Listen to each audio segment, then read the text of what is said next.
Market Street goes from north to south and begins off of Bay Street, Nassau, on New Providence, all the way to Robinson Road. One of the most famous scenes on Market Street is the Gregory Arch. The Gregory Arch was officially opened on Farm Road, now Market Street, in Nassau, New Providence on January 19, 1852. Built during the governorship of John Gregory, the arch was built to give residents coming from Grantstown easier access to the town of Nassau. The street was originally named Farm Road as it was the principal route for bringing produce to the market in Nassau.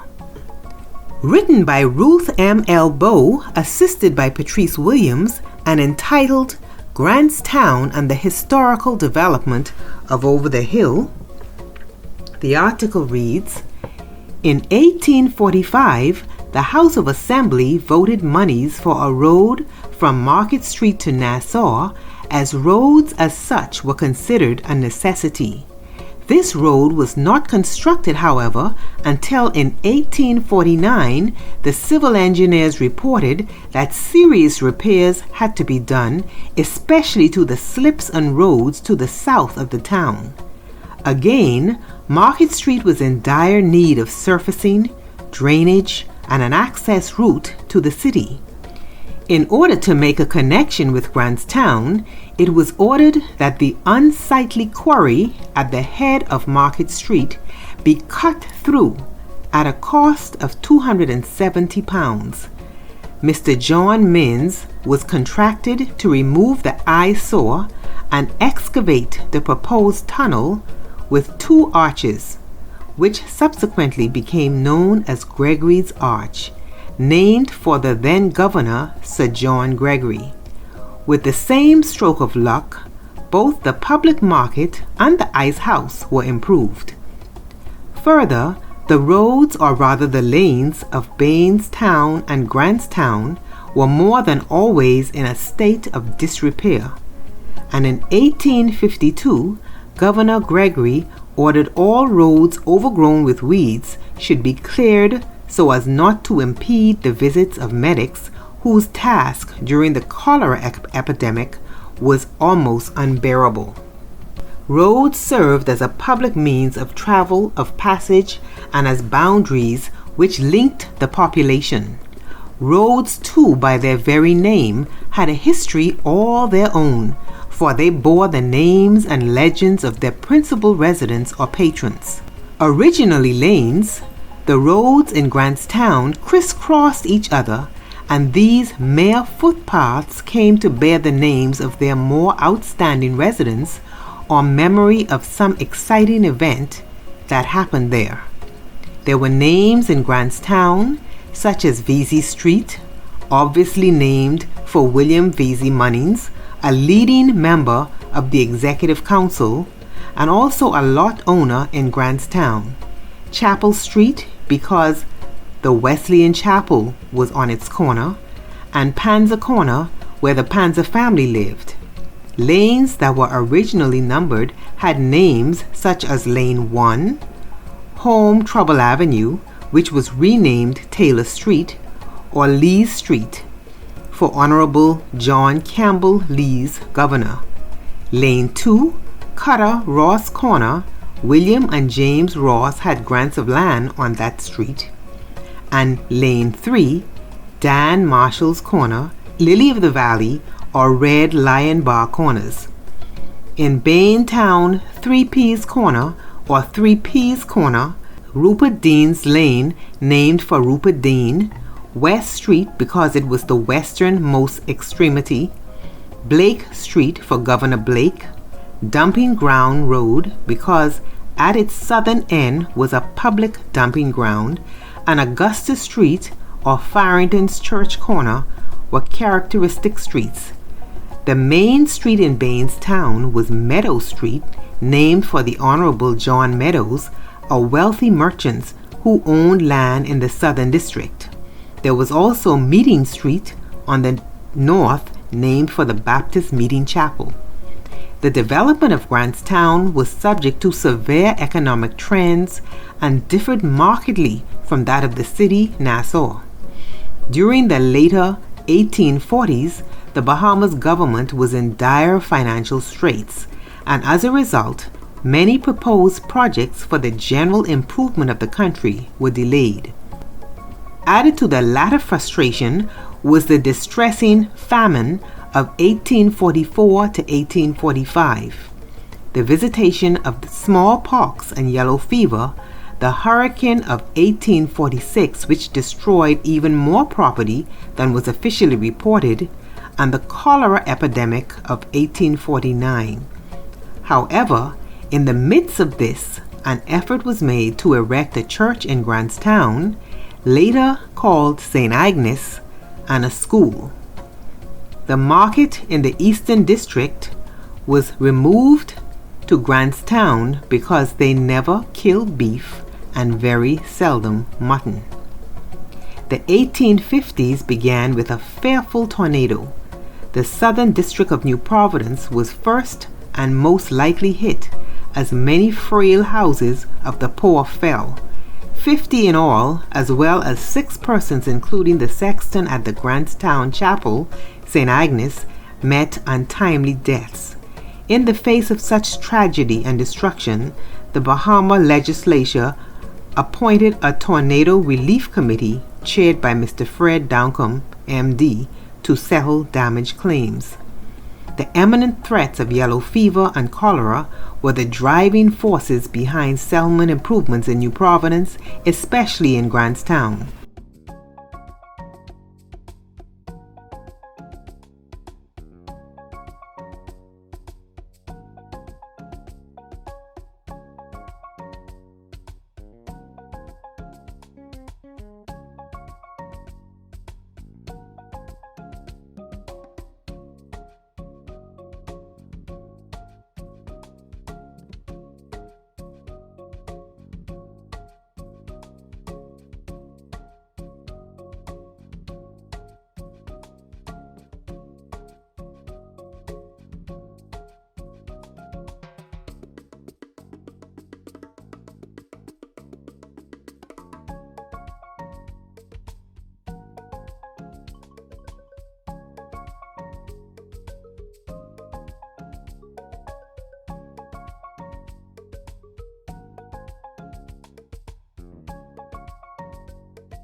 Preserve your family history with a video biography. Ask your parents and grandparents to tell the story of their lives. A personal history is a priceless gift for family, friends, and generations to come. Contact Barbara Wilson at 457-3188.